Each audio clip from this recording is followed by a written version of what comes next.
All around him is dark, yet he can sense the many people he shares the space with. His hands raise above his head and the laser pops flash as he presses the buttons with his complaining, overworked fingers. Someone must be getting his signal, here or in another land, another dimension, a place where even now the sun is shining and the air is warm. He has gathered together with like-minded folk to worship shared gods. They are gathered close to the front of a large hall in the lee of a great dais, monolithic towers looming on either side.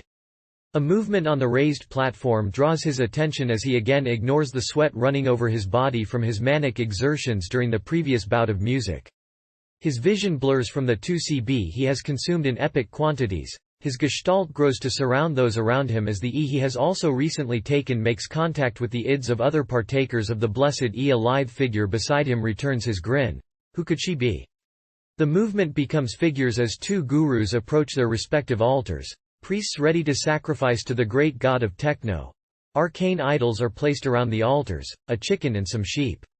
A beanie-wearing head appears over the edge of the altar on the left and its hands are raised. To the right, another figure seems to be doing the same.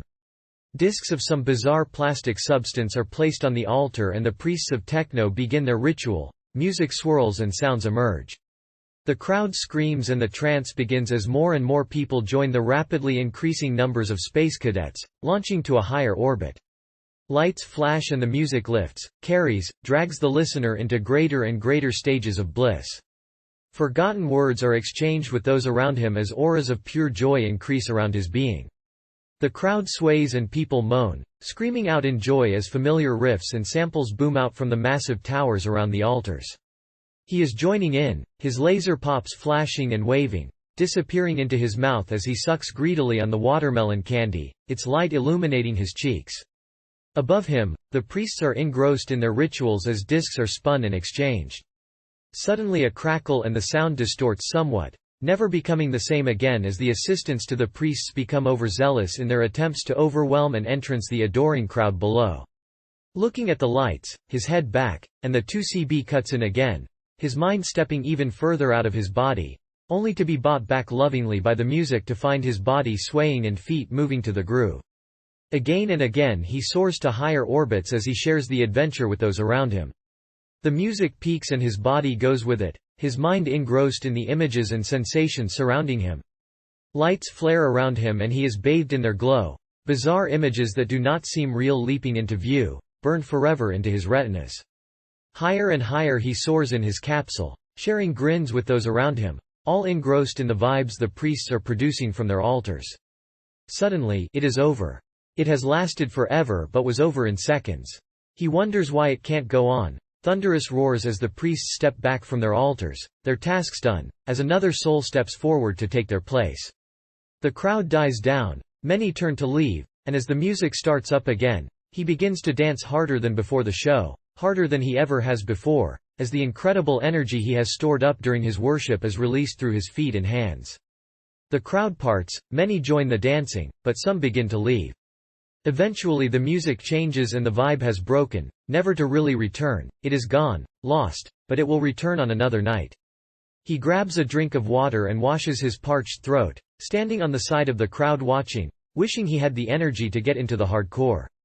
Eventually it returns and after time spent mumbling with friends off the floor, a floor where the vibe has turned ugly and the crowd is pushing, hogging their space and hating those around them, he rejoins a somewhat emptier, happier floor and begins dancing to the beat once again, not as ecstatic as before, but the energy is there to use.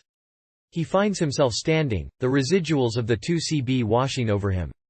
It makes him want to hug and cuddle but there is no one there he feels comfortable with. His friends are scattered and the others in the crowd are strangers.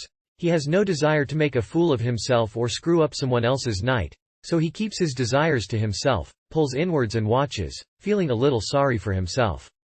Suddenly, a friend is before him waving wildly, "Come on, you Aussie bastard," and he is dragged back into the center of the floor, pointed in the direction of the dais.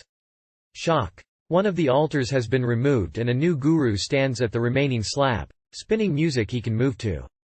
He grins at his friend as the smoke rolls over them and the lights flash around. His laser pops shine beams of light through the cloud and he begins to move his hands madly around him, sending shafts of color out through the mist. Happiness returns thanks to the music and his friend. He dances on until the music stops. The plug is pulled and the crowd is cheering the guru, sharing his anger at the rude method used to end his act. Eyes blinking wearily, it is 6:15 a.m. and he is one of the last to leave. His friends are nowhere in sight and the queue for the after-hours stretches before him across the street. He can remember all he has seen, heard and felt. Almost every minute of the 7 hours can be recalled. But it all seems so short. Why can't it go on forever? The vibe is gone and he has things to do later today. He starts walking down Broadway and by 7:30, he has arrived at the World Trade Center where his friend's apartment awaits.